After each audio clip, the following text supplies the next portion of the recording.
The spider descended from the rafters of the Dusty Rose Saloon on a silken thread, and Tessa Porter's scream pierced through the evening chatter like a gunshot, causing every patron within 20 feet to leap from their seats in alarm.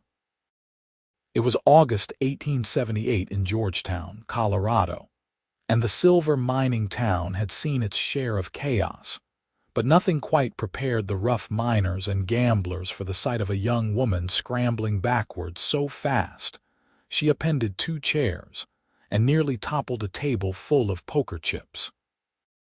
Her face had gone pale as fresh snow, her green eyes wide with genuine terror as she pointed at the tiny creature now dangling harmlessly above an empty bar stool.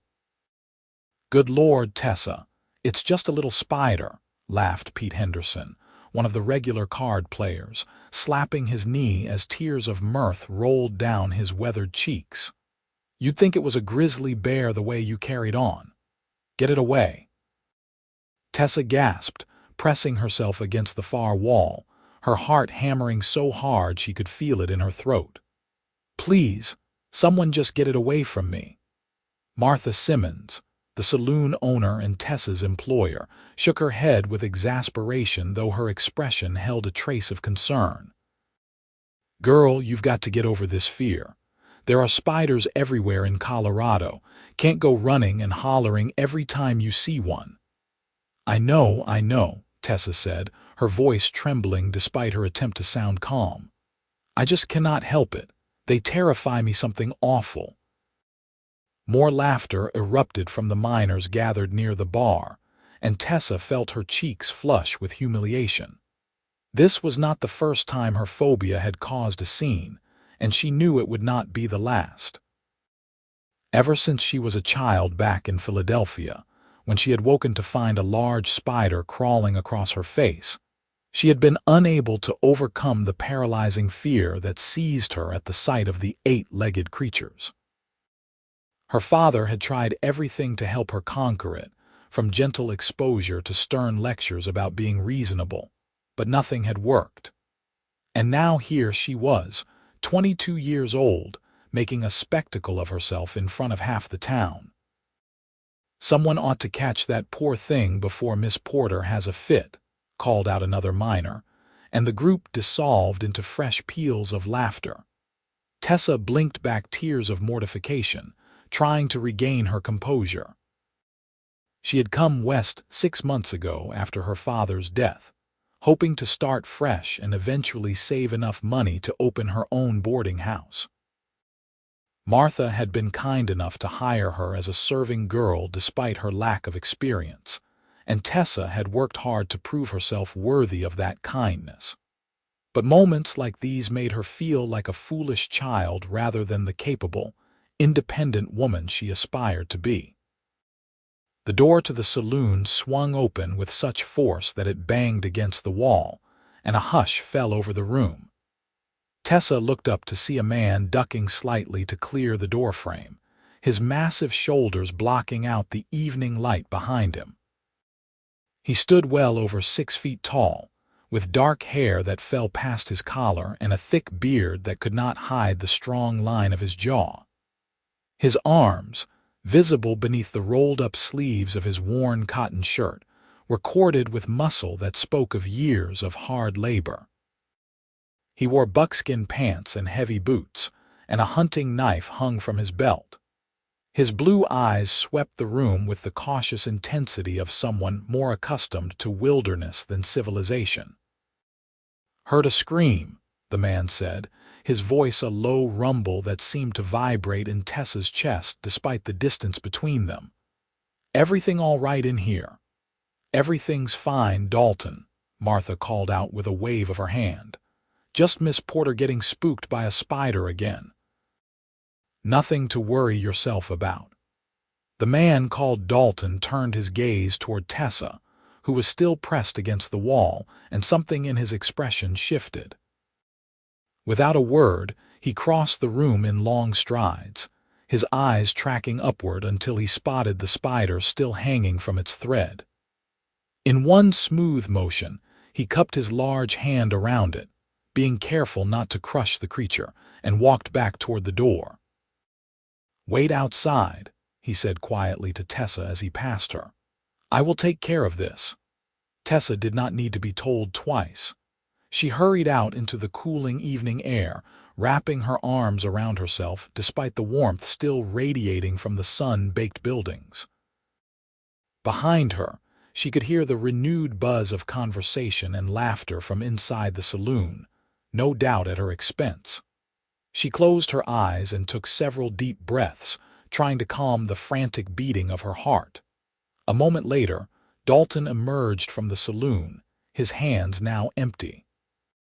He looked at her with an expression that held neither mockery nor pity, just a straightforward assessment that made her feel oddly seen. "The spider is gone," he said simply. "Released it in the alley. It will not bother you any more." "Thank you," Tessa managed, her voice still shaky. "I know it's foolish to be so frightened of something so small, but I cannot seem to help myself." "Fear is not always logical," Dalton replied, leaning against one of the posts that supported the saloon's overhang. "I have seen grown men freeze at the sight of a snake no bigger than a bootlace. We all have our weaknesses." Tessa studied him more carefully now that they were alone. Up close, she could see the small scar that ran through his left eyebrow and the way his eyes crinkled at the corners, suggesting he smiled more often than his serious demeanor might indicate. His hands were calloused and scarred, the hands of a man who worked with them every day, and there was a steadiness about him that made her feel safer just standing near him. "I'm Tessa Porter," she said, extending her hand in what she hoped was a professional manner. "I don't believe we've been properly introduced, though I've seen you come into town a few times." He took her hand gently, and she was struck by how carefully he held it, as though aware of his own strength and determined not to use more than necessary. "Dalton McAllister. I have a cabin up in the mountains about 5 miles north of here. Come down for supplies when I need them." "You live up there all alone?" The question escaped before she could stop it, and she immediately felt presumptuous for asking, but Dalton did not seem to mind. "Mostly. I prefer the quiet. Been trapping and hunting these mountains for near about 8 years now. Started when I was 19, after my parents passed. Seemed easier to be alone than around people who wanted to offer sympathy I did not need." Tessa understood that sentiment more than he knew. After her father died, she had fled Philadelphia partly to escape the pitying looks and well-meaning condolences that made her grief feel like a public spectacle. "I'm sorry about your parents." "And I'm sorry you're afraid of spiders," Dalton said, and there was something in the way he said it, so matter-of-fact and without judgment, that made Tessa smile despite herself. "That's a kind way of putting it," she said. "Most people think I'm ridiculous." "Most people have not bothered to think about what it's like to be genuinely afraid of something," Dalton replied. He straightened from his lean against the post, and Tessa realized with a start just how tall he truly was. She barely reached his shoulder, and she was not particularly short. "I should get my supplies and head back before dark. The trail gets tricky in low light." "Of course," Tessa said, trying to hide her disappointment that their conversation was ending. There was something about this quiet mountain man that intrigued her, a sense of solidity and competence that was rare among the boisterous miners and drifters who made up most of Georgetown's population. "Thank you again for your help. It was kind of you." "No trouble at all," Dalton said, tipping his hat to her before heading off down the street toward the general store. Tessa watched him go, then took another steadying breath before returning to the saloon. The moment she stepped inside, Pete Henderson called out, Well, looks like Miss Porter's got herself a hero. Dalton McAllister to the rescue." "Leave her be, Pete," Martha said sharply, though Tessa could see the older woman hiding a smile. "Get back to your tables, Tessa." And try not to scream the place down if you see another bug, all right? I'll do my best, Tessa promised, retrieving her serving tray and trying to ignore the knowing glances being exchanged around the room. The rest of the evening passed without incident, though Tessa found her thoughts drifting back to Dalton McAllister more often than she cared to admit. She wondered what it was like to live alone in the mountains, to wake each morning to nothing but wilderness and silence. It sounded both terrifying and strangely appealing, a life of complete independence and self-reliance. She wondered if he was lonely up there, or if he truly preferred the solitude as he had claimed. When the saloon finally closed near midnight, Tessa helped Martha clean up, sweeping floors and wiping down tables while the older woman counted the evening's receipts. "You know, Dalton McAllister's a good man," Martha said suddenly, not looking up from her counting. "Known him since he first came to these parts. He's had a hard life, lost his whole family to fever, but he's never let it make him bitter or mean. Keeps to himself, but when he does come around, he's always respectful and honest." Tessa felt her cheeks warm. "I'm sure he is." "He was very kind about the spider. He's also unmarried," Martha added with a sly glance, "in case you were wondering." "I wasn't," Tessa said quickly, perhaps too quickly because Martha laughed. "Hum. Well, whether you were or weren't, it's still true. He's been alone up in those mountains for a long time. Might be nice for him to have someone who cares whether he makes it through the winter." Tessa did not know how to respond to that, so she focused on her sweeping, trying to ignore the flutter in her chest at the thought of seeing Dalton again. She did not have to wait long. 3 days later, on a hot afternoon when the sun turned Georgetown's dusty streets into shimmering waves of heat, Dalton walked into the saloon just as Tessa was delivering drinks to a table of miners. She looked up and their eyes met across the room, and she felt that same curious flutter she had experienced during their first conversation. He approached the bar where Martha was serving, but his gaze kept drifting toward Tessa as she made her rounds. When she finally had a free moment, she went to greet him. "Hello, Mr. McAllister," she said, pleased that her voice came out steady. "Back in town so soon. Call me Dalton," he said. "And yes, I realized I forgot a few things I needed. Also thought I should check and make sure you have not had any more trouble with spiders." Was he teasing her? Tessa could not quite tell from his serious expression, but there was a warmth in his blue eyes that suggested he meant it kindly. "I've been fortunate.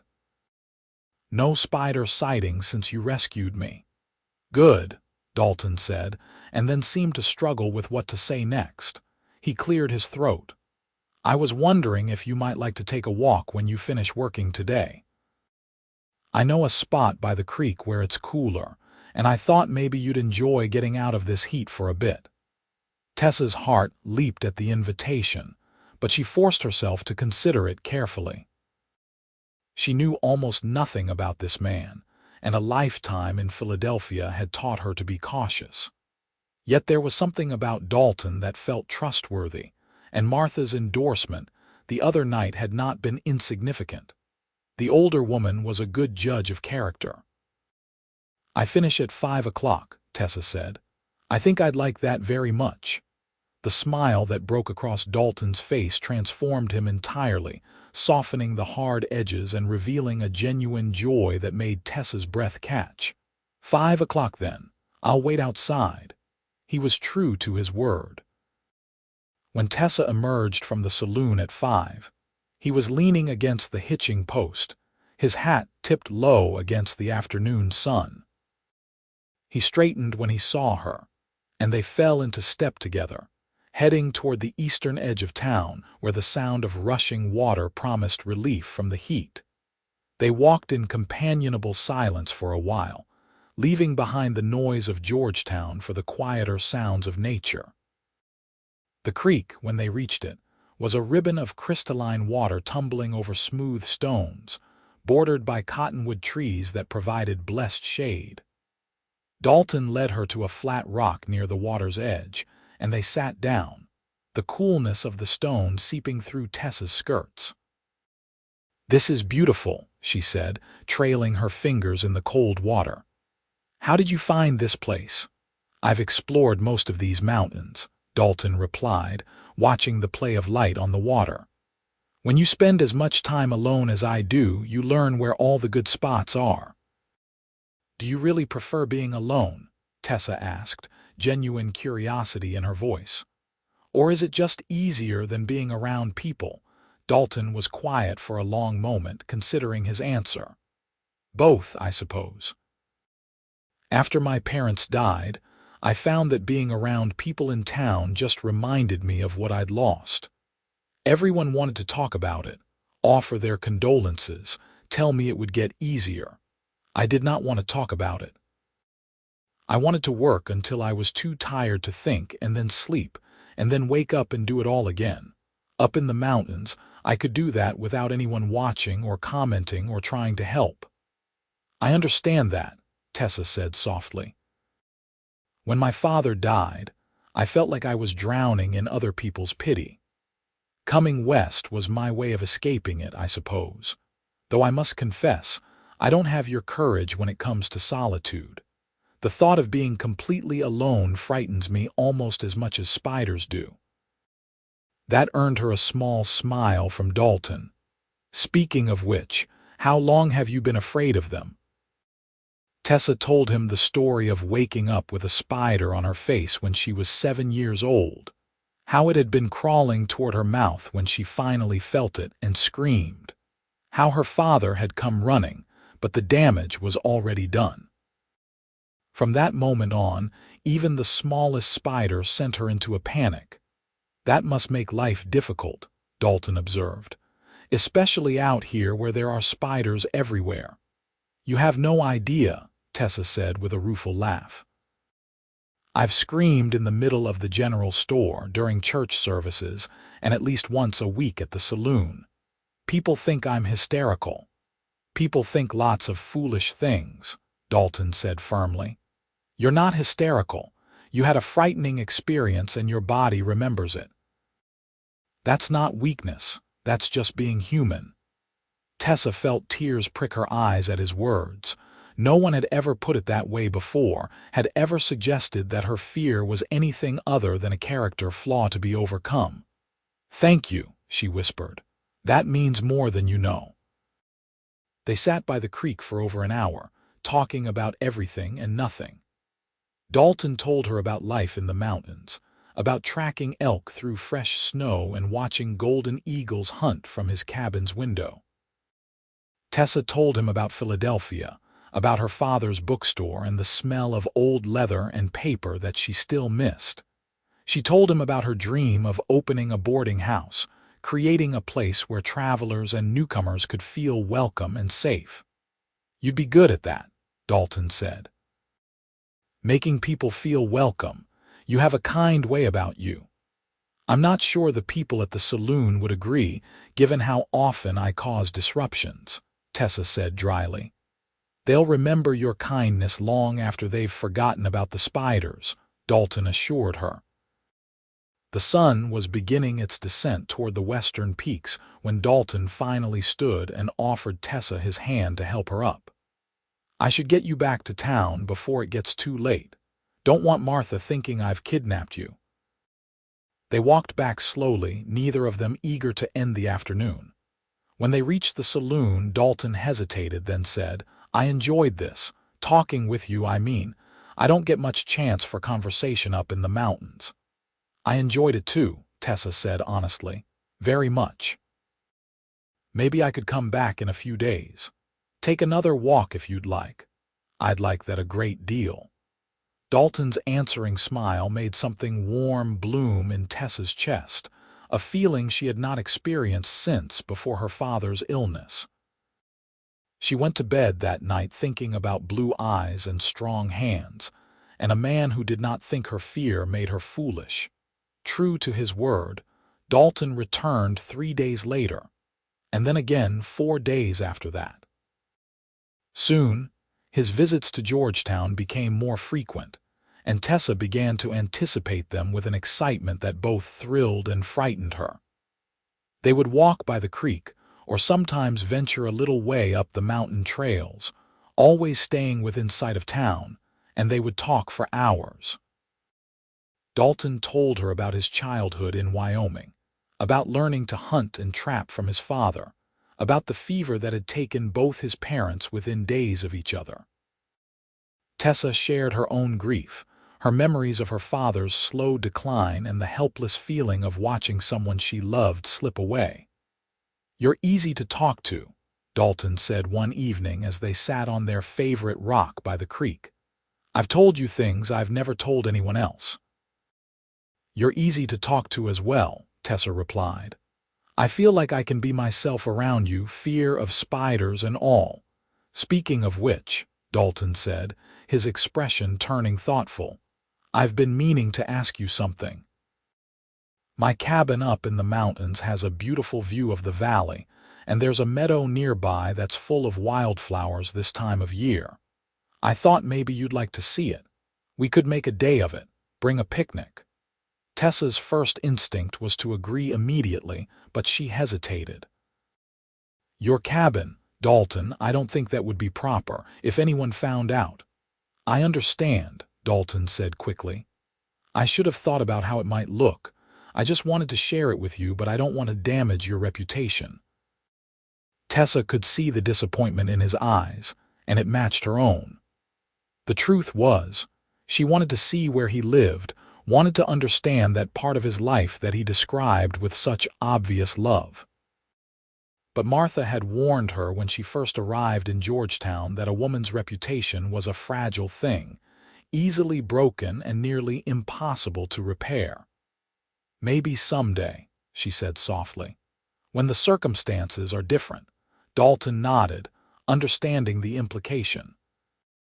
They sat in silence for a while, watching the water rush past, both of them thinking about what different circumstances might mean. It was Pete Henderson who ruined everything. A week after Dalton's invitation, Tessa was serving drinks when she noticed a spider web stretching between two beams in the corner of the saloon. The spider itself, a large brown one, sat in the center of its web, and Tessa froze, unable to tear her eyes away from it. She felt the familiar panic rising in her chest, her breath coming shorter, her hands beginning to shake. Well, looks like Miss Porter's found another spider," Pete announced loudly, following her gaze. "Tessa, you going to scream for us again? Or maybe you're hoping that Mountain Man will come running to save you." Several other miners picked up on his mocking tone. "Better send someone to fetch Dalton McAllister," one called out. "Can't have our delicate miss suffering through the sight of a spider." "Maybe she's just putting on a show," another suggested with a nasty laugh. "Pretending to be scared so she can get attention from the menfolk." Tessa felt tears sting her eyes, but she refused to let them fall. She turned away from the spider web, her jaw set, and went back to her work with as much dignity as she could muster. But the damage was done. For the rest of the evening, every time she passed that corner, someone would make a comment about spiders or Dalton or her supposed helplessness. By the time Martha closed up for the night, Tessa was exhausted and humiliated. She helped clean up in silence, not trusting herself to speak without crying. "Don't let them get to you," Martha said gently. "They're just bored miners with nothing better to do than gossip." "I'm tired of being the joke," Tessa said, her voice tight. "I'm tired of being afraid, and I'm tired of people making fun of me for it." "Then maybe it's time to face your fear," Martha suggested. "Not by forcing yourself to touch spiders or anything drastic, but by finding a way to live with them. They're part of life out here, Tessa. You can't avoid them forever." Tessa knew Martha was right, but the thought of deliberately confronting her fear made her stomach twist with anxiety. She said goodnight and walked back to the boarding house where she rented a small room, her mind churning with thoughts she could not quite organize. The next day, Dalton arrived in town earlier than usual. He found Tessa taking her lunch break behind the saloon, sitting on an overturned crate in the shade. "You look troubled," he said, settling onto a crate beside her. "What's wrong?" Tessa told him about the previous evening, about the teasing and the humiliation. "I'm just so tired of it," she finished. "Tired of being afraid, tired of people making fun of me. I don't know what to do." Dalton was quiet for a long time, his expression thoughtful. Finally, he said, "What if I helped you, not to overcome your fear entirely, but to manage it? To make it easier to live with? How could you possibly do that?" "I could check places before you go into them," Dalton said slowly, working out the idea as he spoke. "If you were coming to visit my cabin, for instance, I could make sure there were no spiders or webs anywhere you might see them. I could clear them out before you arrived. That way you wouldn't have to be constantly on edge, waiting to encounter one." Tessa stared at him. "You'd do that? Clear out spiders just so I could feel comfortable?" "Of course I would," Dalton said, meeting her gaze steadily. "I care about you, Tessa. I want you to feel safe and at ease. If clearing away spiders helps with that, then it's a small thing to do." "It's not a small thing," Tessa protested. "It's an enormous thing. You'd be going out of your way just to accommodate my irrational fear." "It's not irrational to you," Dalton said firmly. "And yes, I'd be going out of my way, but Tessa, I think you're worth going out of the way for." The sincerity in his voice made Tessa's heart ache. She realized with sudden clarity that she had fallen in love with this quiet mountain man, with his steady presence and his refusal to judge her for her weaknesses. The thought both thrilled and terrified her. "I care about you too," she said softly. "More than I probably should, given that we've only known each other a few months." "Time doesn't matter as much as what you do with it," Dalton replied. "These past months with you have been the happiest I've had in 8 years. You've reminded me what it's like to connect with someone, to look forward to something other than just getting through the day." "So what do we do now?" Tessa asked, her heart pounding. "I think," Dalton said carefully, "that you should come up to my cabin. Let me show you that I meant what I said. I'll clear every web, check every corner, make sure you won't encounter a single spider, and then maybe we can talk about what comes next, for both of us." Tessa thought about Martha's warnings, about her reputation and propriety and all the rules that governed a single woman's behavior. Then she thought about spending the rest of her life afraid, or worse, spending it without Dalton. The choice, when put that way, was surprisingly easy. "All right," she said. "When?" "This Sunday. I know you have the afternoon off. I'll come get you at noon and we'll ride up together. I'll bring you back before dark, I promise." "Sunday it is," Tessa agreed, and the smile Dalton gave her made her feel like she had just agreed to something far more significant than a simple visit to a cabin. The days until Sunday crawled by with agonizing slowness. Tessa found herself watching the clock constantly, counting down the hours until she would see Dalton's cabin, until she would have a chance to spend real time with him away from the curious eyes of Georgetown. She knew people were already talking about them, about how often the mountain man came to town now, about how he only seemed to have eyes for Tessa Porter. Martha had warned her that tongues were wagging, but the older woman had also said, with a twinkle in her eye, that if people were going to talk anyway, she might as well give them something worth talking about. Sunday morning, Tessa woke before dawn, too anxious to sleep. She bathed and dressed with care, choosing her nicest dress, a deep green calico that brought out the color of her eyes. She plaited her brown hair and coiled it at the nape of her neck, then immediately undid it and tried again, frustrated by her trembling fingers and nervous energy. By the time Dalton arrived at noon, riding a sturdy bay horse and leading a gentle gray mare, Tessa had worked herself into a state of barely controlled excitement. She met him outside the boarding house, acutely aware of Mrs. Crawford, the landlady, watching from the window with undisguised interest. "You look beautiful," Dalton said simply, and the sincerity in his voice settled some of Tessa's nerves. He helped her onto the mare, his strong hand steadying her as she arranged her skirts, then swung up onto his own mount with easy grace. They rode out of Georgetown side by side, and Tessa felt a sense of freedom wash over her as the town fell away behind them. The trail climbed steadily upward, winding through pine forests and past granite outcroppings. The air grew cooler and thinner, scented with pine and wildflowers, and Tessa found herself breathing deeply, savoring the freshness of it. Dalton pointed out landmarks as they rode, telling her about the wildlife in the area and the best places to fish or hunt. His love for these mountains was evident in every word, and Tessa found herself seeing the landscape through his eyes, appreciating not just its beauty but its vitality, the way it lived and breathed and changed with the seasons. After about an hour, they rounded a bend and Dalton's cabin came into view.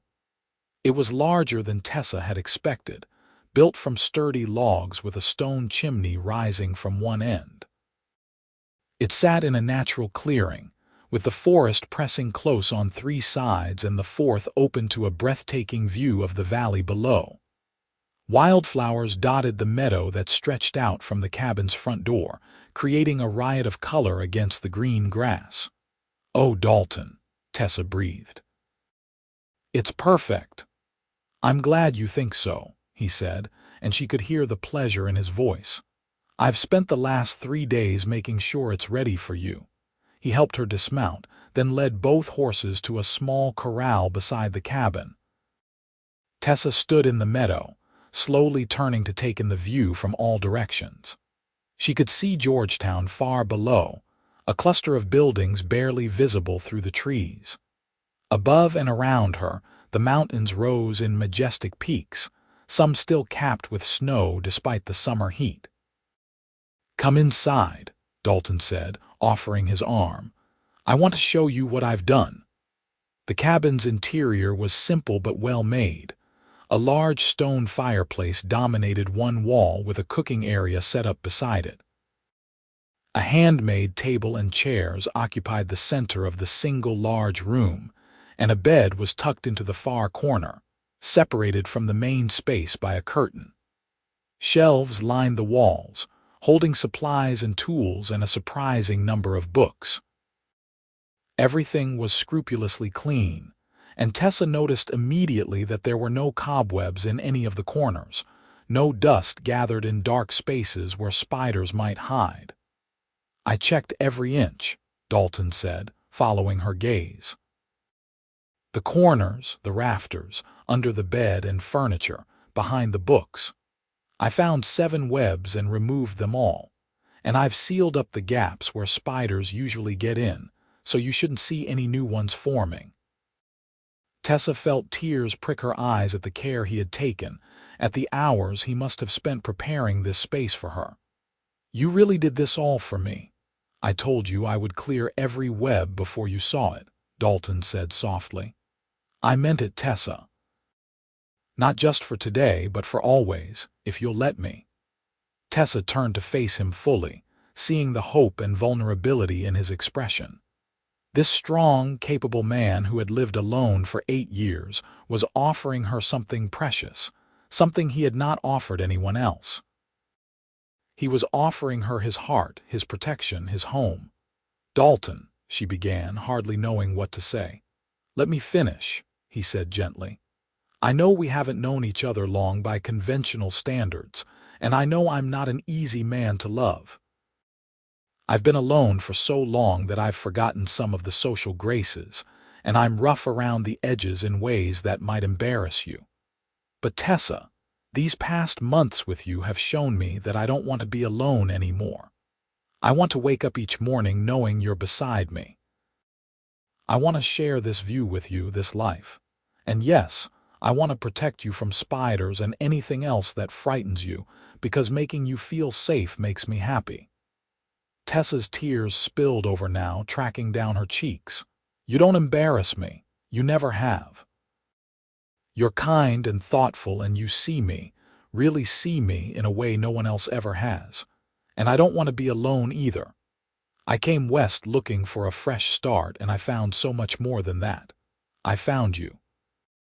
Dalton crossed the space between them in 2 long strides and cupped her face in his hands, his thumbs gently wiping away her tears. "Does that mean you'll consider staying? Not in town, but here with me? Are you asking me to marry you?" Tessa whispered. "Yes," Dalton said without hesitation. "I'm asking you to be my wife, to share this cabin and this life, to let me spend the rest of my days making sure you're happy and safe. I know it's not an easy life up here, and I know it will mean leaving behind the comforts of town. But I promise you, Tessa, I will work every day to make sure you never regret choosing me." "Yes," Tessa said, the word coming out on a sob of joy. "Yes, I'll marry you. I choose you, Dalton McAllister. I choose this life and these mountains, and a man who would spend 3 days clearing spider webs just to make me feel comfortable." Dalton pulled her into his arms, holding her with a gentleness that belied his strength. Tessa buried her face in his chest, breathing in the scent of pine and leather and something uniquely him. She felt his heart beating strong and steady beneath her cheek, and she marveled at how quickly everything had changed. Just hours ago, she had been a serving girl in a saloon, enduring mockery and loneliness. Now she was engaged to be married to a man she loved, standing in what would become her home. "We should go tell Martha," Dalton said eventually, though he made no move to release her. "And arrange for a preacher. I don't want to wait long if that's all right with you." "I don't want to wait at all," Tessa agreed, pulling back just enough to look up at him. "But we should be practical. I'll need to give Martha notice and arrange for my things to be brought up here. And we'll need supplies for a proper wedding, even if it's a small one." 2 weeks, Dalton suggested. "That should give us time to do everything properly." 2 weeks, Tessa agreed. They spent the rest of the afternoon at the cabin, with Dalton showing Tessa every detail of the property. He showed her the creek that ran behind the cabin, providing fresh water year-round. He showed her his workshop, where he cured pelts and repaired equipment. He showed her the root cellar where he stored food for the winter, and the small barn where he kept his horses. And everywhere they went, Tessa noticed, he had taken care to clear away spider webs and seal gaps where they might enter. "You really did think of everything," she marveled as they walked through the meadow, hand in hand. "I've been thinking about this for weeks," Dalton admitted. "Hoping you might say yes, but not quite daring to believe you would. A woman like you could have her pick of men in Georgetown. I wasn't sure why you'd choose a hermit who lives on a mountain." "Because you're not a hermit," Tessa said firmly. "You're a man who needed time alone to heal from loss. There's a difference. And as for having my pick of men in Georgetown, that's hardly true. Most of them see me as either a joke or a convenience. You see me as a person. That matters more than anything else." They rode back to Georgetown as the sun was setting, painting the sky in shades of orange and pink. When they arrived at the saloon, Martha took one look at their faces and started smiling. "Well," she demanded, "are you going to tell me, or do I have to guess?" "We're getting married," Tessa announced, unable to keep the joy from her voice. "In 2 weeks." Martha let out a whoop of delight and pulled Tessa into a tight hug. "About time. I've been watching you two dance around each other for months now. Dalton McAllister, you're a good man and you've got yourself a wonderful woman. You take care of her, you hear?" "I intend to," Dalton promised solemnly. "For the rest of my life." The news spread through Georgetown like wildfire. By the next morning, everyone knew that Tessa Porter was marrying the mountain man, and opinions were sharply divided. Some people, like Martha, were delighted and thought it a perfect match. Others, particularly some of the miners who had made fun of Tessa's fear, seemed offended that she had chosen Dalton over any of them. And a few, Mrs. Crawford among them, worried that Tessa was making a mistake, isolating herself on a mountain with a man she barely knew. But Tessa paid the naysayers no mind. She gave Martha 2 weeks' notice and set about preparing for her wedding and her new life. She sold most of her possessions, keeping only what she could reasonably transport to the cabin. She used the money to buy supplies they would need, practical things like extra blankets and cooking utensils and fabric for making curtains. Dalton came to town every other day, always finding some excuse to stop by the saloon and spend a few minutes with her, and each visit only confirmed what Tessa already knew. She was making the right choice. 1 week before the wedding, as Tessa was sorting through her remaining belongings in her boarding house room, she heard a commotion outside. She looked out the window to see Pete Henderson and 2 other miners confronting Dalton in the street.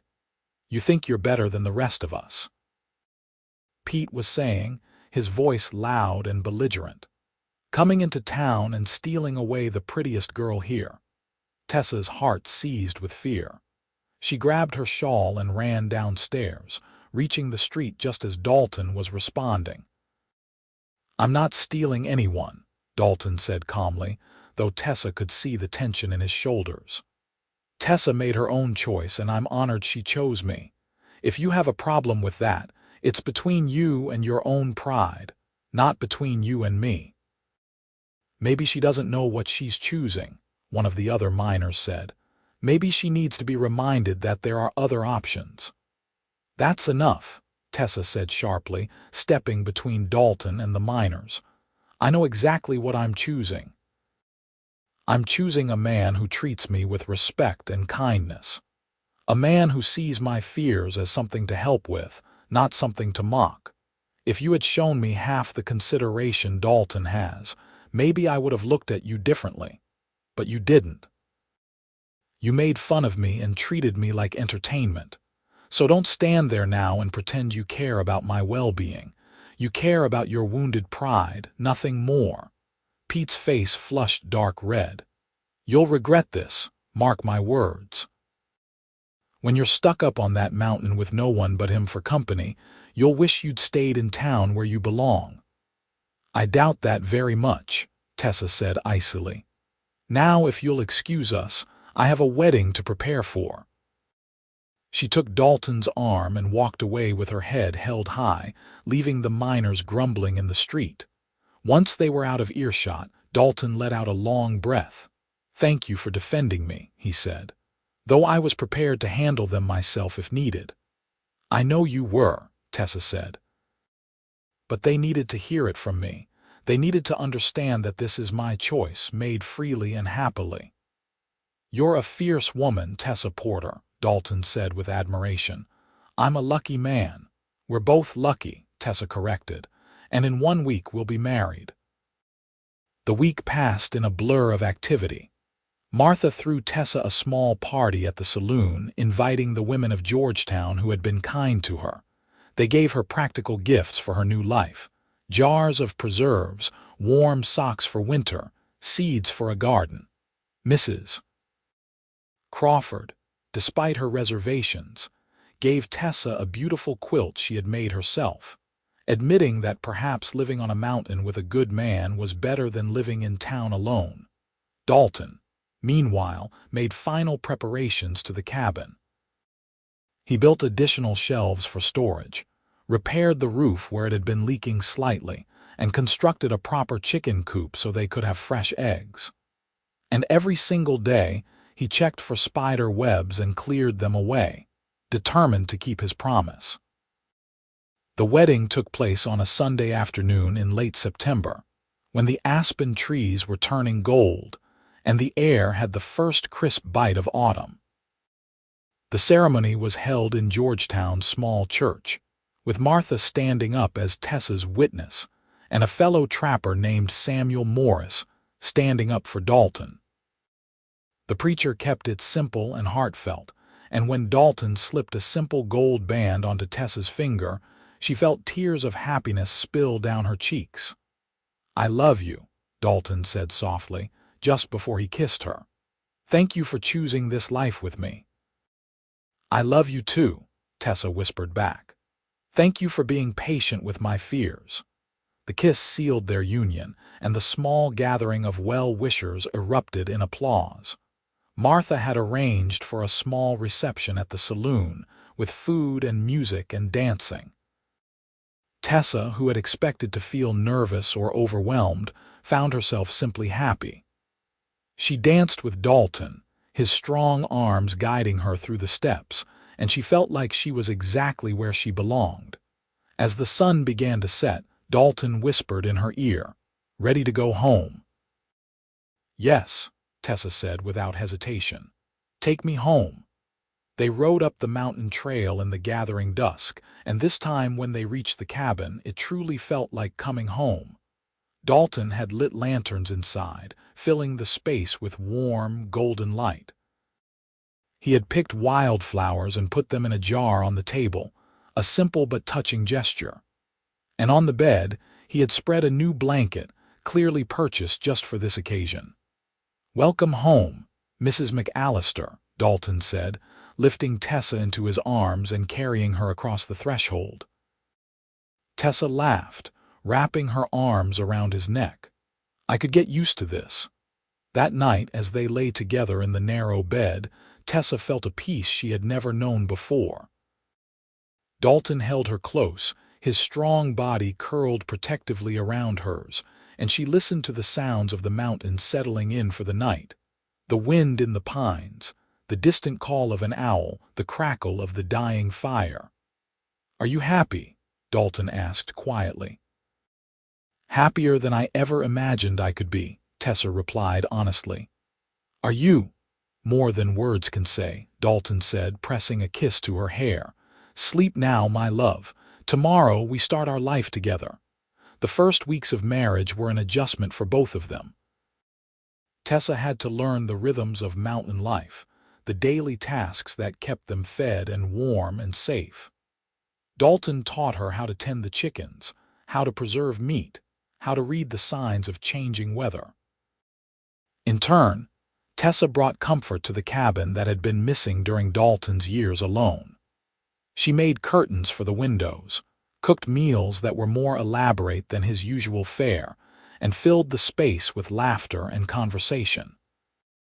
True to his word, Dalton checked for spider webs every single morning, clearing them away before Tessa woke. It became part of his routine, as natural as feeding the horses or checking his trap lines. And on the rare occasions when a spider did appear during the day, Dalton would calmly remove it without making Tessa feel foolish for her fear. "You don't have to keep doing this forever," Tessa said one morning as she watched him clear a web from the corner of the porch. "I'm trying to be braver about them." "I know you are," Dalton said, carefully relocating the spider to a tree well away from the cabin. "But I don't mind doing it. It's a small thing that makes you feel more comfortable in your own home. Why wouldn't I do it?" "Because most men would consider it beneath them," Tessa replied, "or they'd tell me to just get over it." "Then most men are fools," Dalton said simply, coming to stand beside her. "Tessa, love is about making each other's lives better. If clearing spider webs makes your life better, then it makes mine better too. Don't overthink it." As autumn deepened and winter approached, Tessa discovered just how isolated the cabin could be. Snow came early to the mountains that year, and soon the trail to Georgetown became impassable. For weeks at a time, it was just the two of them, cut off from the rest of the world by drifts that came up to Dalton's chest. But instead of feeling trapped or lonely, Tessa found herself reveling in the intimacy of it. They developed their own rhythms and rituals. Mornings were for chores, with Dalton heading out to check his trap lines while Tessa tended the animals and prepared food. Afternoons were often spent working together, mending equipment or preparing supplies. Evenings belonged to them both, spent by the fire with Dalton reading aloud from his collection of books or teaching Tessa to play chess on the board he had carved from pine. "I never imagined I could be content with such a quiet life," Tessa confessed one snowy evening as they sat together, her back against his chest, watching the fire. "In Philadelphia, there was always something happening, always somewhere to go or someone to see. But here, with you, this is enough." "More than enough." "I know what you mean," Dalton said, his arms tightening around her. "I thought I was content alone, that I didn't need anyone. But that wasn't contentment, it was just numbness. You've woken me up, Tessa, made me feel alive again." Winter passed slowly but not unpleasantly. They celebrated Christmas alone in the cabin, with Dalton surprising Tessa with a beautiful wooden box he had carved for her, the lid decorated with an intricate pattern of flowers. Tessa gave him new gloves she had knitted and a scarf to match, plus a book of poetry she had ordered from Denver before the snows came, knowing he would appreciate it. As the days began to lengthen and the snow started to melt, Tessa made a discovery that filled her with both joy and trepidation. She was pregnant.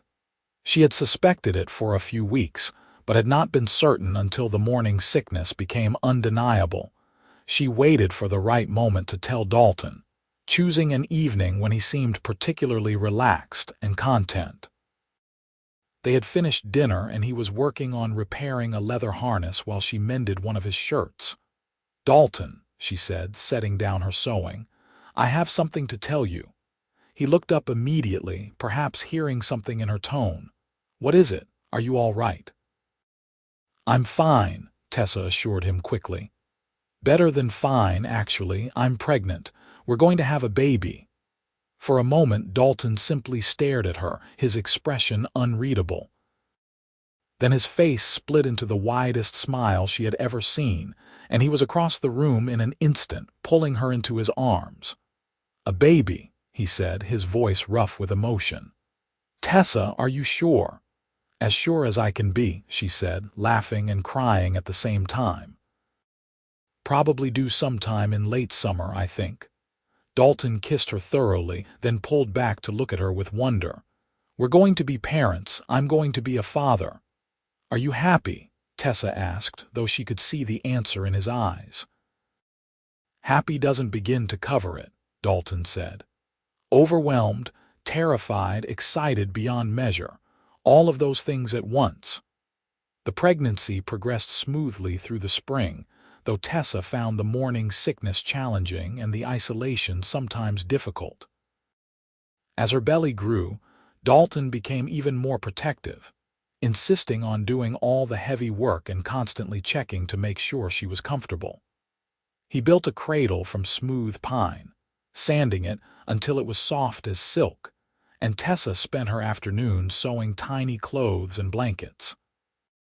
When the trail finally became passable in late April, Dalton insisted they go to Georgetown so the doctor could examine Tessa. It was her first trip to town since the wedding, and Tessa was nervous about how she would be received. But Martha greeted her with a shriek of delight, immediately noticing her condition and insisting on throwing another party. The doctor confirmed that everything was progressing normally, and that Tessa should deliver sometime in August.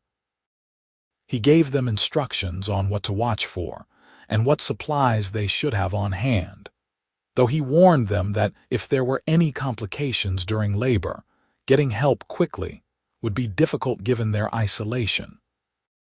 "Maybe you should stay in town for the last month," Dalton suggested on the ride back, his concern evident. "We could rent a room at the boarding house just to be safe."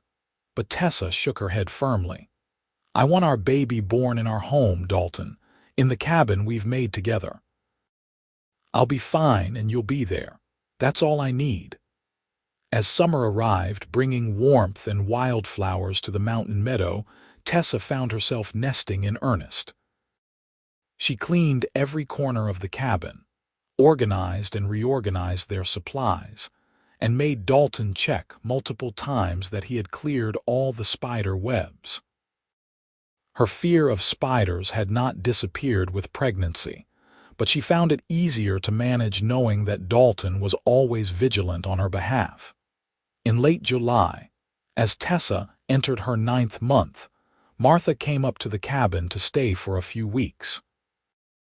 The older woman had experience with childbirth, having helped deliver numerous babies in Georgetown over the years, and both Tessa and Dalton were grateful for her presence.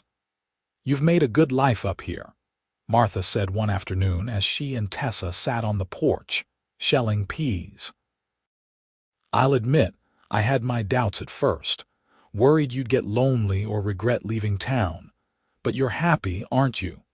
"Happier than I ever thought possible," Tessa confirmed. "I won't pretend it's always easy. The isolation can be hard sometimes, and I do miss having other women to talk to. But Dalton makes it all worthwhile. He's a good man, Martha. The best I've ever known." "He is that," Martha agreed. "And he looks at you like you hung the moon. That's worth more than all the social gatherings and town conveniences in the world." Labor began on a warm August evening, just as the sun was setting. Tessa felt the first contraction while she was preparing dinner and immediately recognized it for what it was. She stayed calm, finishing her task before telling Dalton, who promptly went pale and looked like he might faint. "Breathe," Martha ordered him, taking charge of the situation. "You're not the one having this baby. Tessa, how far apart are the pains?"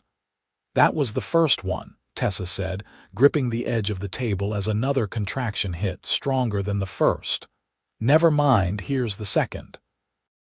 The next several hours were a blur of pain and effort. Martha coached Tessa through each contraction while Dalton held her hand, offering words of encouragement even though his face was tight with worry.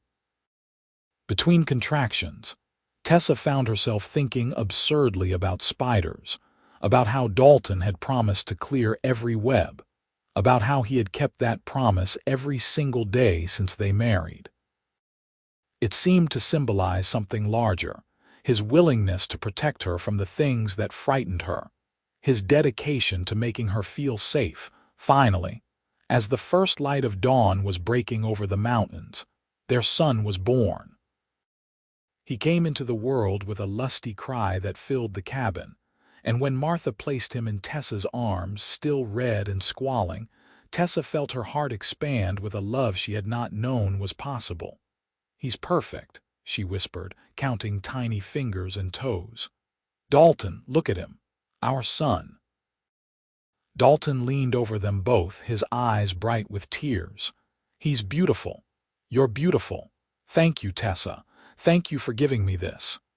They named him David after Dalton's father, and he became the center of their world. Those first weeks were exhausting, with sleepless nights and constant feedings, but Tessa and Dalton navigated them together. Dalton proved to be a natural father, gentle and patient with his tiny son, and Tessa loved watching them together, seeing the wonder on Dalton's face every time he held David. Martha stayed for 2 weeks after the birth, helping with the household tasks and teaching Tessa everything she knew about caring for a newborn. When she finally left to return to Georgetown, promising to visit again soon, Tessa felt both grateful for her help and ready to be alone with her new family. Life settled into a new rhythm after David's birth. The days were busy with caring for the baby, and the nights were often interrupted by his cries, but neither Tessa nor Dalton would have changed a thing. As David grew from infant to baby to toddler, the cabin seemed to come alive in new ways. His laughter filled the rooms, and his curiosity about everything made Tessa see their home through fresh eyes.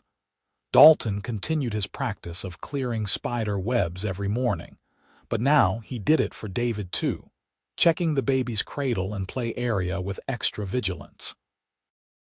"Can't have my son growing up afraid of spiders because we let them take over," he said with a grin when Tessa teased him about being overprotective. When David was 2 years old, Tessa discovered she was pregnant again. This time the news was less of a shock, but no less joyful. Their daughter, Emma, was born in the spring, an easier labor than David's had been. She had Dalton's blue eyes and Tessa's dark hair, and from the moment she entered the world, she had her father wrapped around her tiny finger. The years passed in a blur of joy and hard work. David grew into a strong, curious boy who loved exploring the mountains with his father, learning to track and hunt and survive in the wilderness. Emma was more cautious, content to stay close to home and help her mother with garden and household tasks. But both children were loved fiercely and raised with the same values Tessa and Dalton shared: kindness, honesty, respect for nature and each other. Tessa never completely overcame her fear of spiders, but it became less of a burden as the years went on. Partly this was because Dalton never stopped keeping his promise to clear them away, but partly it was because she had so many other things to focus on, so many joys and responsibilities, that the occasional spider seemed like a small thing in comparison. When David was 10 and Emma was 8, the family made their first trip back to Philadelphia. Tessa had been corresponding with an old friend from her father's bookstore, and when the friend wrote to say she was getting married, Tessa convinced Dalton they should attend the wedding. It was a grand adventure for the children, who had never been farther than Georgetown, and a strange experience for Tessa, returning to the city of her childhood after so many years. "It's so crowded," Emma whispered, clinging to her mother's hand as they walked through Philadelphia's busy streets. "And loud. How did you live here, Mama?" "I thought it was normal," Tessa replied, realizing how much she had changed since leaving. "But now I can't imagine going back to it. Give me our quiet mountain any day." The wedding was lovely, and Tessa enjoyed reconnecting with old acquaintances, but she was relieved when they boarded the train back to Colorado. Dalton, who had been uncomfortable in the city from the moment they arrived, relaxed visibly as they headed west. "Never again," he said firmly. "I don't care how important the occasion is. I'm a mountain man, not a city dweller." "Agreed," Tessa said, leaning against his shoulder. "Though it was good to see where I came from to show the children that part of my history, but our life is in Colorado now. That's where we belong." As David grew into a young man, he expressed interest in becoming a guide, leading hunting and fishing expeditions into the mountains. Dalton supported this dream, teaching his son everything he knew and introducing him to the other trappers and guides in the region. Emma, meanwhile, discovered a talent for drawing and spent hours sketching the plants and animals around their home. Tessa encouraged this, ordering art supplies from Denver and setting aside a corner of the cabin for Emma's work. On their 20th wedding anniversary, Dalton surprised Tessa with a trip to Denver. They left the children, now 18 and 16, in charge of the cabin and spent 3 days in the city, staying in a hotel and dining in restaurants and simply enjoying time alone together.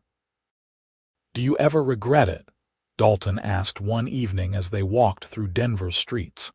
"Choosing this life, marrying me and giving up the chance for an easier existence?"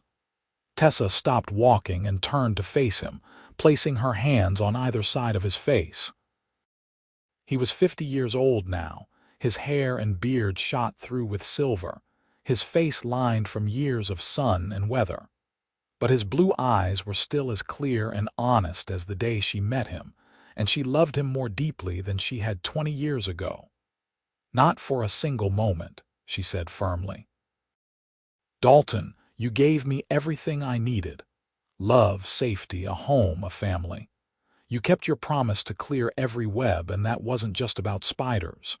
It was about seeing what I needed and providing it day after day, year after year. That's not something to regret.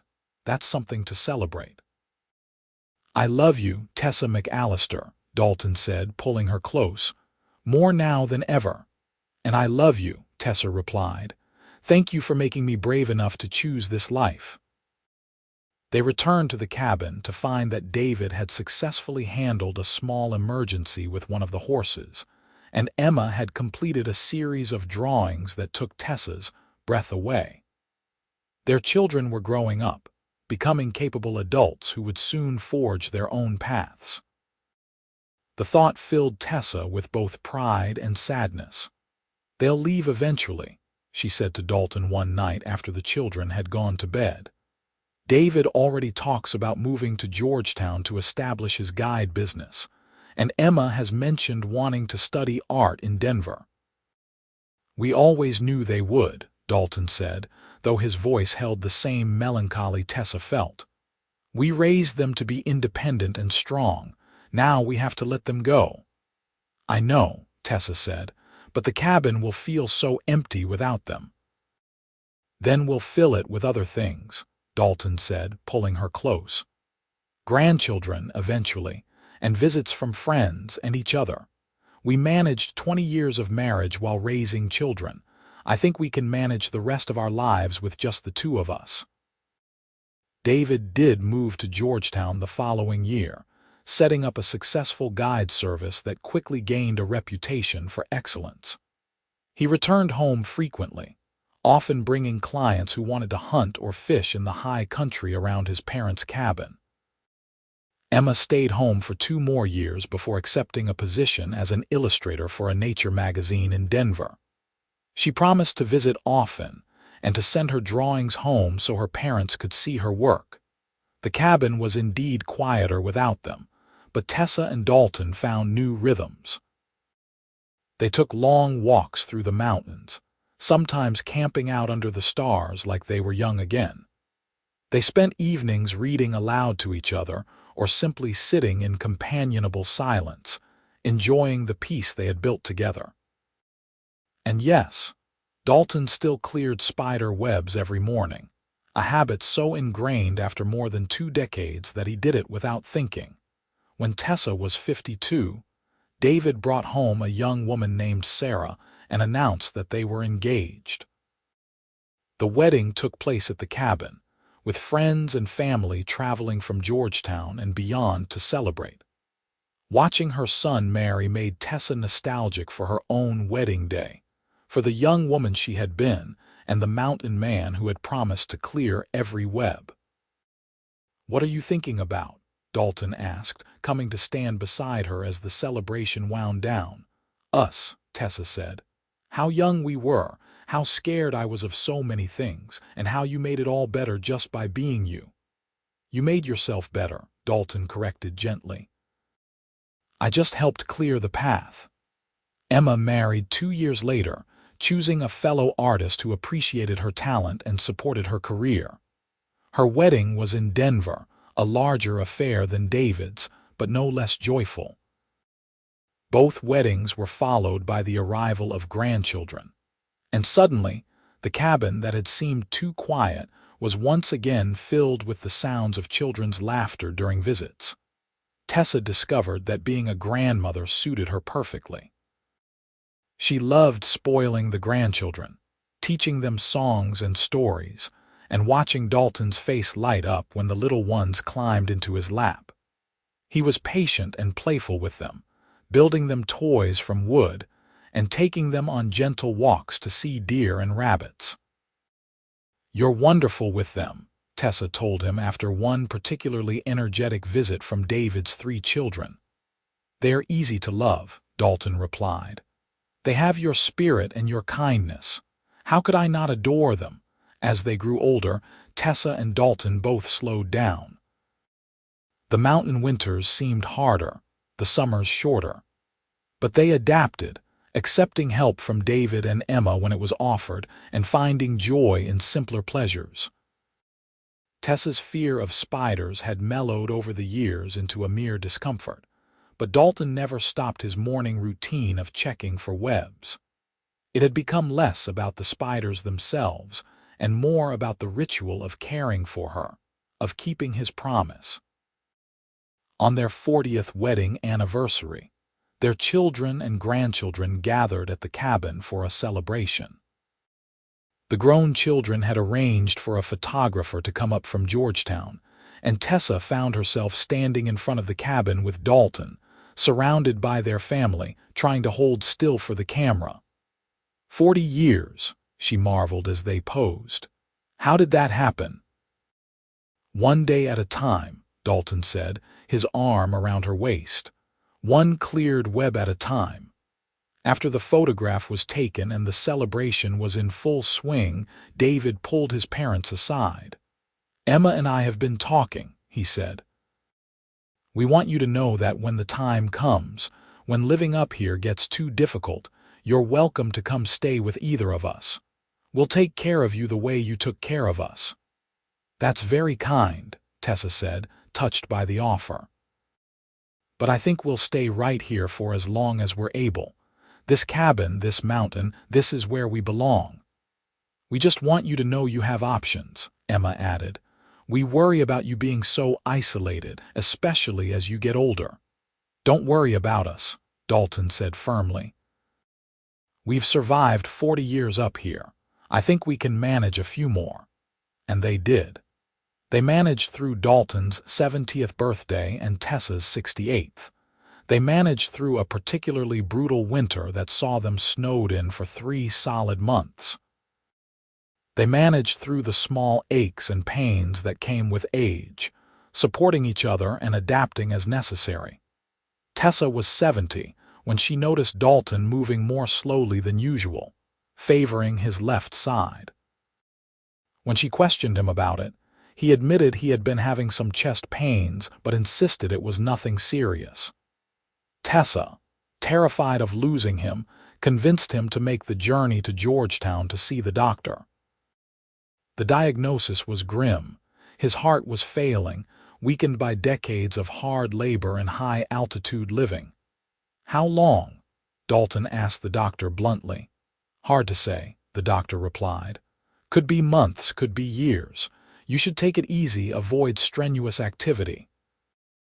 And you should probably consider moving to a lower elevation where your heart won't have to work as hard." On the ride back to the cabin, Tessa cried while Dalton held her hand. "I'm not ready to lose you," she said. "I don't know how to be without you." "You won't have to be," Dalton said gently. "Not for a long time yet.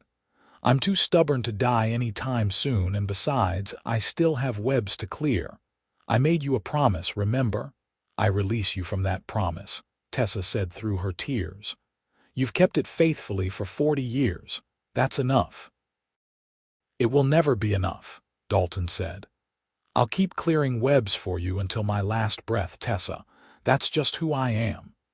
And he did. Even as his health declined, even as he had to move more slowly and rest more frequently, Dalton continued his morning routine of checking for spider webs. David and Emma, alarmed by their father's condition, visited more frequently and tried again to convince their parents to move to town. But Tessa and Dalton were united in their refusal. They had built their life on this mountain in this cabin. They would not leave it now. Instead, they focused on enjoying the time they had left, on appreciating each sunrise and sunset, on loving each other fiercely. Dalton lived for 3 more years after his diagnosis, defying the doctor's expectations. He died peacefully one autumn morning, sitting in his favorite chair on the porch, watching the sun rise over the valley. Tessa was beside him, holding his hand, and his last words were, "I love you. I cleared all the webs." The grief nearly destroyed her. After 53 years of marriage, Tessa felt like half of herself had been torn away. She moved through the days mechanically, accepting condolences and support from her children, but feeling hollowed out and lost. It was Emma who finally got through to her, a month after Dalton's death. "Mama, he wouldn't want you to give up," she said firmly. "He'd want you to keep living, to find joy again. You taught us that life goes on after loss. Now you have to believe it yourself." Tessa knew her daughter was right. Slowly, painfully, she began to rebuild her life. She stayed in the cabin, refusing all suggestions that she move to town. This was her home, hers and Dalton's, and she would honor his memory by continuing to live the life they had built together.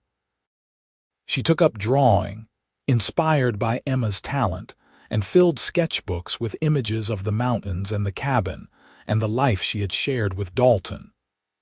She wrote letters to her grandchildren, sharing stories about their grandfather and the lessons he had taught. And every morning, she checked for spider webs and cleared them away, continuing Dalton's ritual because it made her feel close to him. David and Emma worried about her living alone, but Tessa proved more capable than they expected. She managed the cabin and the animals with the same competence she had developed over 5 decades of mountain living. She welcomed visits from family and friends, but was equally content with solitude. She had learned long ago that being alone and being lonely were not the same thing. On what would have been their 55th wedding anniversary, Tessa sat on the porch watching the sun set, thinking about the frightened young woman who had screamed at a spider in a Georgetown saloon so many years ago. That woman had seemed weak to her own eyes, defined by her fears and insecurities. But Dalton had seen something else: strength, courage, the capacity for great love. "You were right about me," she said aloud, speaking to Dalton as though he could hear her. "I was braver than I knew. Thank you for helping me see that. Thank you for clearing all the webs, literal and metaphorical. Thank you for 53 years of love and partnership. I miss you every moment, but I'm grateful for every moment we had." A light breeze stirred the pines, and Tessa smiled, choosing to interpret it as Dalton's response. She went inside as darkness fell, lighting a lamp and settling into her chair with one of the books they had read together so many times. Tomorrow she would wake up and check for webs, and then she would tend the animals and work in the garden, and maybe take a walk up to the meadow where wildflowers still bloomed. She would continue living the life she and Dalton had built, honoring his memory by finding joy in the simple things they had always shared. Tessa lived in the cabin for 7 more years after Dalton's death. She celebrated her 80th birthday surrounded by her children, grandchildren, and even a few great-grandchildren, all of them marveling at her strength and independence. She remained sharp and engaged, following Emma's art career with pride and David's guide business with interest. When she finally grew too frail to manage the cabin alone, she agreed to move to Georgetown, where David had built a small house with a guest room just for her. But even then, she insisted on visiting the cabin regularly, sitting on the porch and remembering the life she had lived there. One morning, during one of these visits, David found her sitting in her old chair, a peaceful smile on her face, clearly gone in her sleep. She was 87 years old, and she had lived a full, rich life. In her hand was a small wooden box, the one Dalton had carved for her that first Christmas. Inside were letters he had written to her over the years, notes he had left for her to find, tokens of his love that she had treasured. At her funeral, Emma read a letter Tessa had written to be opened after her death. In it, she thanked her children for the joy they had brought to her life. She thanked Martha for her friendship and support in those early days. And she thanked Dalton, wherever he was, for keeping his promise to clear every web, for seeing past her fears to the woman she could become, for loving her so completely and faithfully for 53 years. "He promised he would protect me from the things that frightened me," Tessa had written. "And he did, every single day until the day he died. But more than that, he showed me how to protect myself, how to be strong and capable and brave. That was his greatest gift to me. I hope I have passed that gift on to you, my children, and to your children in turn. Live bravely, love deeply, and remember that sometimes the greatest act of love is as simple as clearing away the things that cause fear, making a safe space for the people you love to grow and thrive. David and Emma had the letter framed and hung it in the cabin, which they kept as a family retreat. Over the years, grandchildren and great-grandchildren would visit, and they would hear the story of Tessa and Dalton, of the frightened young woman and the mountain man who promised to clear every web. It became family legend, a story about love and protection, about seeing past fear to possibility, about the quiet, daily acts of devotion that build a life.